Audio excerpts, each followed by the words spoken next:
Hi everyone, Sylvia here. I have been doing some things on Instagram about neck pain, so I thought that I would do this on YouTube as well, or some of it. Um, when you are talking about neck pain, obviously, if you have had some sort of trauma, whether it's car accident or you've been working too hard, you've been lifting weights, you have actually injured something, it doesn't get better. See a health professional. What I'm going to be talking about is more Pilates based, but also maybe some mobility and then a little bit of strengthening. So always seek advice. This is just a general advice thing. Just be aware that I'm not a health professional. So you need to get your own professional opinion about things and work through what they advise. This is more, I've woken up and I've slept wrong, I've got a bit of a wry neck or something like that, where it's just stiff and you just need to work through it. It might be working in a Pilates studio and you're finding that you're getting pain while you are exercising or lifting weights, and you're finding that you are having issues while you're lifting weights. So that's my little proviso. So first of all, I'm just going to this little series is just first of all about if you are exercising and you have pain and what you can do when you're in maybe a Pilates class and you're doing a lot of chest lifting and things like that. The first one, when you are lifting weights, obviously if you are finding that you're straining through your neck and you're getting pain while you are exercising, if it's the actual action and when you stop the neck relaxes, then obviously it's more about your setup and what you're doing throughout. It may be that your weights are too heavy, so starting low, progressing slowly. So basically, if you're lifting something, you're doing your exercises, if you can easily go to 10 reps with good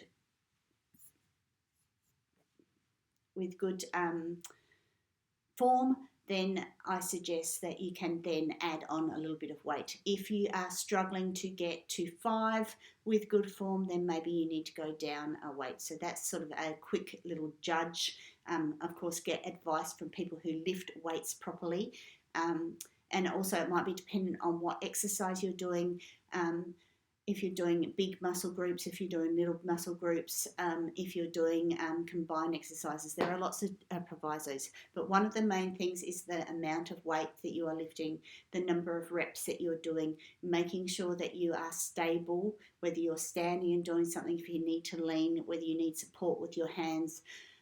You really need to think, do I need to sit down for more support? Depends on where you are in your fitness journey to what you are doing.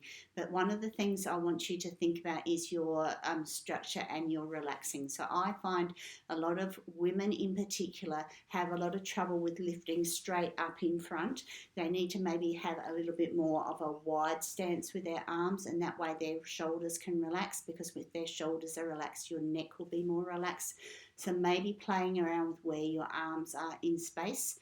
I also find that sometimes people lock their arms. When your arms are completely locked, that movement gets restricted and then you feel like you're tensing. So maybe a slight bend in your arms can help with that one, especially if you are hypermobile as well. You need to really be aware of not locking those arms. So that slight bend can also help with your range and being able to lift with rested shoulders. So maybe in between reps, you might actually you might do something, your shoulders go up. So when you come down, you have to really stop and readjust where you are with those softer shoulders, softer neck, not bringing your chin down as you do it, and sort of go into that sort of shape. So then the main things: breathing, stable, good form, and changing your weight. When you're talking about Pilates, as you are doing a lot of the exercises where you're being asked to bring your chest up, or some people say bring your head up, it's actually better to think about bringing your chest up. Again, it's about relaxing through the movement. Okay, if you need to have your hands in your head, so think about your hands being a hammock. Interlace your fingers, bring them behind your head and put your thumbs on your neck. just at the back, just for a little bit of stability through. Sometimes if you need to do arm movements as well, you might decide to do one arm movement and then bring the other hand and do the other side. So then you're keeping your big fat watermelon head rested in your hammock or your hands. You are not pulling with your hands, you are resting your head. So sometimes that relaxing back into your hammock is required. But sometimes you don't have your hands behind your head, and that's all about strengthening the muscles and doing the exercise. Do not avoid completely. The more you do it, the stronger your muscles will become, the easier this is, the less pain you might have. So do not avoid. So when you're doing Pilates exercises, as I said, sometimes they'll talk about lifting your head, and people will automatically bring their chin to their chest. And as soon as you do that, if you do it now, you're going to get tense, okay? So we are not doing that action. We are doing a holding. I like thinking of a holding of a big, juicy, overripe mango. You have a slight nod of your chin to hold it in place. If you bring your chin into that mango too much, you're going to bruise it and you're going to have a lot of sticky juice coming out. So hold that mango very carefully. It is a slight nod of your head, and then you focus on bringing your chest up. So as soon as you bring your chest and your shoulders forward, your head and neck move at the same time.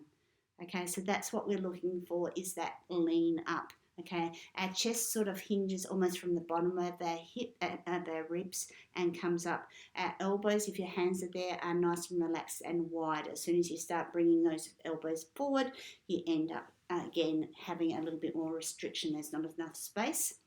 And breath, as we know in Pilates, is really important. I quite often talk about exhaling as you come up, but whatever feels more comfortable. So just for those things on the mat, I'm just going to show you very carefully, because I think if you're going to do Pilates, you need to know a few of these basics. Okay, so you have your hands behind your head. Okay, we are coming up. We're focusing on our chest coming up. Our head comes up with it. We've got that little bit of a nod because we've got that mango there. And you come up. So I'm coming up to almost the bottom of my ribs and then coming down. If I'm doing repetitive exercises and I'm feeling that I'm getting some tense through my neck, I then relax my head back into my hammock and then start again. So maybe exhale, go up. I'm getting tense. I need to sort of relax and go back. Okay, so that's what I mean when we're doing any sort of these exercises. So I hope you found that interesting, and I'm going to do some mobility exercises next. Okay, bye.